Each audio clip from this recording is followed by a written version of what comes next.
जय हिंद। स्वागत है सभी का एक बार फिर से आपके अपने चैनल एनी क्लासेस में।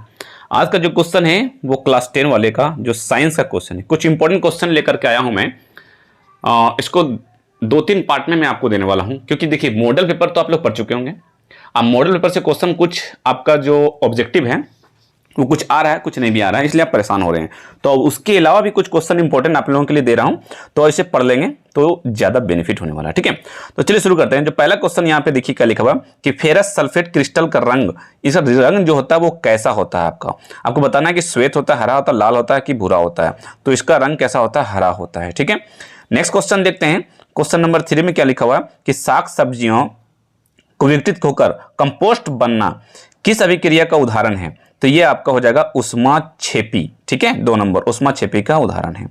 आगे देखते हैं, नेक्स्ट क्वेश्चन देखते हैं कि लाल तप्त आयरन पर जलवाष्प प्रवाहित होने पर कौन सा यौगिक प्राप्त होता है? ठीक है, ये कौन सा यौगिक प्राप्त होता है वो आपको बताना। लाल तप्त आयरन पर तो कौन सा यौगिक प्राप्त होता है? वो Fe3O4 ये प्राप्त होता है। ऑप्शन नंबर 3 बिल्कुल सही। इसको क्वेश्चन को आप देख ले, समझ ले, रट लें। मॉडल से अलग क्वेश्चन है कुछ जो कि आपका बहुत ही चांस से आने का। दूध से दही बनना कैसा परिवर्तन है? ये तो आप लोग सभी समझ रहे होंगे। दूध है वो से दही बन गया, तो कैसा परिवर्तन हो गया हमारा? तो रासायनिक परिवर्तन हो गया हमारा। ठीक है, आगे देखते हैं नेक्स्ट क्वेश्चन। तो रासायनिक परिवर्तन हो गया। नेक्स्ट क्वेश्चन जो क्वेश्चन नंबर 8 लिखा हुआ यहाँ पे क्या लिखेगा? आलू चिप्स की थैली, ये आप बहुत बार पढ़ चुके हैं। कौन सा गैस भरी रहती है जो चिप्स आप खाते हैं उसमें? कौन सा गैस होता है? तो वो नाइट्रोजन होता है। नेक्स्ट क्वेश्चन की ओर बढ़ते हैं। क्वेश्चन नंबर 9 में देखते हैं कि सिल्वर क्लोराइड AgCl का रंग पूछा जा रहा है। सिल्वर क्लोराइड का रंग क्या है? ये बहुत ही इंपॉर्टेंट क्वेश्चन है। तो इसका रंग जो होता है ना वो श्वेत सफेद कलर का होता है। नेक्स्ट क्वेश्चन देखते हैं कि लिटमस विलयन जो बैगनी रंग का रंजक होता है यह किस पदार्थ का बना होता है? कवक का, लीचेन का, जिनास का? तो ये 2 नंबर ऑप्शन लीचेन जो होगा आपका बिल्कुल सही जवाब होगा। ठीक है, ये क्वेश्चन आपका इंपॉर्टेंट है। ये क्वेश्चन को आप रट लें, पढ़ लें, समझ लें और उसके बाद फिर एग्जाम में जाएं तो आपका थोड़ा कॉन्फिडेंस लेवल बढ़ जाएगा, क्योंकि मॉडल पेपर तो आप लोग पढ़ चुके हैं। उसको रिवीजन कर लें। ये मॉडल से अलग क्वेश्चन। निम्नलिखित में कौन बेकिंग पाउडर है? बेकिंग पाउडर क्या होगा? यौगिक होगा, तत्व होगा, मिश्र धातु होगा या फिर मिश्रण होगा?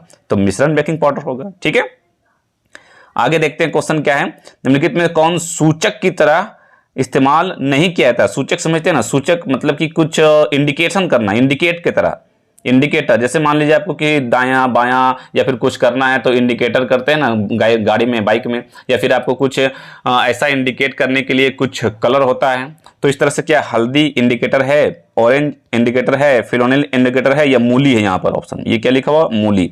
तो कौन है सूचक की तरह कार्य नहीं पूछा जा रहा है, इसको ध्यान में रखिएगा। तो ये मूली जो है 4 नंबर ऑप्शन बिल्कुल सही है। ठीक है, नेक्स्ट क्वेश्चन निम्नलिखित में कौन क्षारक है? ये कौन क्षारक है पूछा जा रहा है आपको। ZNO, SO2, CO2, NO2 इस तरह का क्वेश्चन आपको अगर कहीं भी मिल रहा हो ना तो इसको जरूर से जरूर कर लें। ये ऑप्शन नंबर ZNO4 का 1 सही है। तनु HCl का pH मान कितना होता है? तनु का पूछा जा रहा है, तनु का। और ये इंपॉर्टेंट इसलिए है कि इसका जो HCl pH मान कितना है? 0 है, इसलिए इस पर ज्यादा ध्यान दिया गया है। ठीक है, नेक्स्ट क्वेश्चन, क्वेश्चन नंबर 8 क्या है? निम्नलिखित में सबसे प्रबल लवण कौन है? प्रबल लवण पूछा जा रहा है आपका कि NaCl है। प्रबल मतलब सबसे, मतलब हार्ड। प्रबल समझते हैं ना? प्रबल दावेदार मतलब कि सबसे बढ़िया, तो NaCl है। ठीक है, प्रबल लवण कौन है? NaCl है। नेक्स्ट क्वेश्चन देखते हैं कि जल का pH मान कितना होता है? जल का पूछा जा रहा है, ये इंपॉर्टेंट है। pH मान कितना होता है? आप लोग रटे होंगे उसका। जल का pH मान 7 होता है। निम्नलिखित में से कौन सा बूझा हुआ चूना है? बूझा हुआ, तो CaO जो हमारा क्या है? बूझा हुआ चूना है। पत्तियों में गैसों का आदान प्रदान कहाँ होता है? पत्तियों में पूछा जा रहा है। पत्ती कहाँ से होता है? गैसों का आदान प्रदान छिद्र कहाँ होता है पत्ती में? बताइए। तो रंध्र है ना, यही है स्टोमाटा, रंध्र में होता है। 2 नंबर ऑप्शन। आगे है क्वेश्चन, पौधों में वाष्पोत्सर्जन किस भाग में होता है? वाष्पोत्सर्जन पूछा जा रहा है, तो कहाँ होता है? पत्ता में होता है। ठीक है, ये कुछ जो टर्म 1 का कुछ चैप्टर में लेके आया हूं, क्योंकि अगर सारा एक साथ ला रहा था तो बहुत इंपॉर्टेंट क्वेश्चन छूट जा रहा था। ये समझ लीजिए कि भाग 1 है, फिर भाग 2 लाऊंगा और भी चैप्टर से, जो कि मैं सोचा कि कुछ जो इंपॉर्टेंट क्वेश्चन हैं तो सब में डाल दूंगा एक ही वीडियो में, तो दिक्कत हो जाएगा इसलिए। ठीक है ना, तो पत्ता है ये, पढ़ लें, रट लें, बहुत ही बेनिफिट होने वाली है। नेक्स्ट क्वेश्चन, कौन सी क्रिया सभी जीव के लिए अनिवार्य है? सभी जीव के लिए अनिवार्य है। प्रकाश संश्लेषण क्या सभी जीव के लिए अनिवार्य है? उसके बाद वाष्पोत्सर्जन, ये सभी जीव के लिए अनिवार्य है। ये श्वसन या फिर चलन, तो सभी जीव के लिए अंत हैं। ये श्वसन, सांस लेना सभी के लिए अनिवार्य है ना। चलिए आगे देखते हैं नेक्स्ट क्वेश्चन। मनुष्य में वृक्क एक तंत्र का भाग है जो संबंधित है, वृक्क एक तंत्र का भाग है जो संबंधित किससे है? वृक्क किससे संबंधित होता है? तो उत्सर्जन से। उत्सर्जन मतलब क्या होता है? बाहर निकालना, ये उत्सर्जन से संबंधित है। ठीक है, नेक्स्ट देखते हैं कि पादप में जाइलम उत्तरदायी है। जाइलम, जाइलम समझते हैं ना, जाइलम, जाइलम और फ्लोएम होता है। तो जाइलम, जाइलम में क्या होता है? इसमें तो जल का वहन होता है, भोजन का वहन, अमीनों का जो जल, मतलब जा से जाइलम, जा से जल, ये याद रखिएगा, है ना, तो जल का वहन होता है। चलिए आगे देखते हैं नेक्स्ट क्वेश्चन नंबर 11 का। वह प्रक्रम जिनके द्वारा शरीर में ऊर्जा का उत्पादन होता है, शरीर में ऊर्जा का उत्पादन होता है, उसमें क्या कहलाता है? वो शरीर में ऊर्जा, ऊर्जा किससे होता है हमारा? तो ये आपका श्वसन नंबर 1 ऑप्शन बिल्कुल सही होगा। नेक्स्ट क्वेश्चन, प्रकृति में ऑक्सीजन का संतुलन कैसे बना रहता है? ऑक्सीजन का संतुलन कैसे बना रहता है? तो प्रकाश संश्लेषण से, ये तो आप लोगों को मालूम होगा, है ना। आगे देखते हैं नेक्स्ट क्वेश्चन, देखते हैं क्या लिखा हुआ कि मैग्नीशियम पाया जाता है। मैग्नीशियम कहां पाया जाता है, ये आपसे पूछा जा रहा है। तो क्लोरोफिल में पाया जाता है। नेक्स्ट क्वेश्चन देखते हैं कि मानव हृदय में पाए जाते हैं। मानव हृदय में कितने, ये समझो, वेसम, वेसम, वेसम, कितने वेसम होता है? तो मानव हृदय में 4 वेसम होता है। जो कोष्टक टाइप को बता ना, ये वेसम, कितने वेसम पाए जाते हैं? मानव हृदय में 4, ये याद रखिएगा। मानव वेसम बहुत इंपॉर्टेंट क्वेश्चन है। मानव हृदय में पाए जाते हैं 4 वेसम। ये बार बार मैं बता दे रहा हूँ कि मॉडल पेपर से अलग, क्योंकि आपका जो एसएसटी का एग्जाम हुआ है उससे आप लोग घबरा चुके हैं ना। तो मॉडल पेपर आप तो पढ़ चुके हैं यार। ऐसा नहीं है कि मतलब कि एसएसटी में नहीं आया तो साइंस में भी नहीं आएगा, आएगा। मॉडल पेपर से भी क्वेश्चन आएगा आपका, उसको पढ़ लें, उसके बाद आपका ये इंपॉर्टेंट क्वेश्चन, इसको भी जरूर पढ़ लेंगे। ठीक है, आगे देखते हैं। अलैंगिक जनन मुकुलन द्वारा होता है। अलैंगिक जनन जो होता है मुकुलन द्वारा किस में होता है? ईस्ट में, अमीबा में, लिम्फोसिट में, प्लाज्मा में, किस में होता है? तो ये ईस्ट में होता है। नेक्स्ट क्वेश्चन देखिए, मानव मादा के जनन तंत्र का भाग नहीं है। बार बार मैं बोल रहा हूं कि इस पर ध्यान देंगे आप लोग। किस पर? ये जो नहीं पूछा जाता है ना, नहीं नहीं, आप लोग सिर्फ माधव मादा जनन तंत्र ऑप्शन मार देते हैं। इसलिए बहुत सारे लोग मैं जब देख रहा हूं गलत गलत कर देते हैं। नहीं पूछा जाता है तो नहीं का जवाब दे, है का जवाब नहीं देना है आपको। ठीक है, नहीं है वो पूछा जा रहा है।